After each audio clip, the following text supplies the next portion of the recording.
नमस्कार सब गोटे का हम राहुल बाबा अहाँ सबके बता दी कि बीजेपी के तरफ से एखन कनी देर पहले लिस्ट जारी कैल देल गेले हन। तैमे से अहाँ के दरभंगा जिला का बहुत सारा जिला विधानसभा का नाम अनाउंस भेले। ओहिमे से एगो गोराबोराम विधानसभा का सेहो नाम अनाउंस भेले, जे कि अहाँ के सुजीत कुमार सिंह का बीजेपी एतऽ से टिकट देलकै हन, जे कि विधायक एतऽ से सोना सिंह के पति भेलखिन और इनकम टैक्स ऑफिसर रहथिन। काल्हि अहाँ के भाजपा का सदस्य बनलखिन हन और आई बीजेपी हुनका टिकट दे भेजलखिन हन और गोराबोराम से ओ चुनाव लड़ता। और अहियो से मुख्य खबर ई है कि दरभंगा शहरी अहाँ के जाले कोटी और गोराबोराम में बीजेपी अपन उम्मीदवार के घोषणा कऽ देलक, लेकिन गोराबोराम से सटल जे अहाँ के अलीनगर विधानसभा ओकर अनाउंस नहीं केलक। एहि दुआरे कि ओतऽ चर्चा छै कि मैथिली ठाकुर एते नहि, एहिमे अलीनगर के घोषणा भेल, नहि मैथिली ठाकुर के कतौ चर्चा छै, नहि एखन तक कतौ पार्टी ककरो टिकट देलकै हन।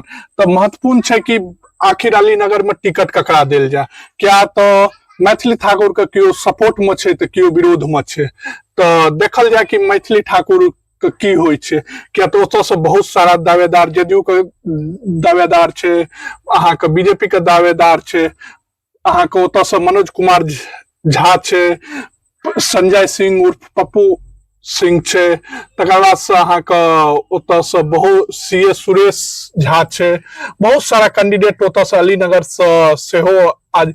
लेकिन महत्वपूर्ण बात छै कि एखन तक एहि फर्स्ट लिस्ट में बीजेपी अपन अनाउंस नहीं केलखिन हन और अहाँ के एतऽ से गोराबोराम से सुजीत कुमार सिंह के टिकट दे देलखिन हन, जे कि काल्हि अहाँ के भाजपा सदस्य बनलखिन हन और आई टिकट हुनका भेटलनि हन। जे लिस्ट में अहाँ सब देखैत हेबै, ओ लिस्ट में छनि हुनकर नाम।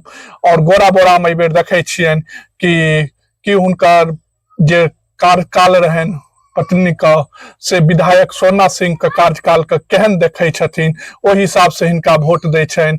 कि क्या तो सोना सिंह के कार्यकाल देखल जाय तो बहुत नीक तो बहुत खराबो नहीं, ताहि दुआरे मिली जुली छै। तऽ एतऽ आबि कऽ देखियो, आब अहाँ सब कमेंट कए के बताओ कि बीजेपी के कैंडिडेट एतऽ से सुजीत सिंह भेला से अहाँ सब किनका वोट दै छियै। और भए सकै छै महागठबंधन से एतऽ से अहाँ के मुकेश सहनी मैदान में आबि सकै छथि। और अनाउंस भेला से बाद अहाँ के एगो और बता दी कि भए सकै छथि कि भाजपा के केओ कैंडिडेट छथि जे निर्दलीय चुनाव लड़ि सकै छथि अहाँ के। तऽ देखियो आब निर्दलीय चुनाव मैदान में आबै छथि कि नहीं, किया तऽ अहाँ के काल्हि हुनकर राजीव ठाकुर अपन आवास पर 4 बजे का मीटिंग रखने छथिन। ओहि मीटिंग में फैसला करथिन कि हम निर्दलीय लड़ब कि नहीं लड़ब, क्या तो पिछला बेर ओ निर्दलीय लड़ल रहथिन और 10,000 वोट आनने रहथिन। तो हुनकर अपन क्षेत्र में अच्छा खासा छवि छनि। तो देखल जाय कि ओ मैदान में आबै छथिन कि बीजेपी के लिए चुप बैठ जाय छथिन, ई देखनाइ महत्वपूर्ण छै।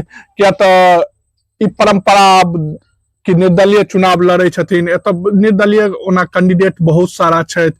श्याम सुंदर चौधरी सेहो अहाँ के एतऽ से निर्दलीय चुनाव लड़ि रहल छथि और हुनकर अहाँ के 15 तारीख के नामांकन छनि।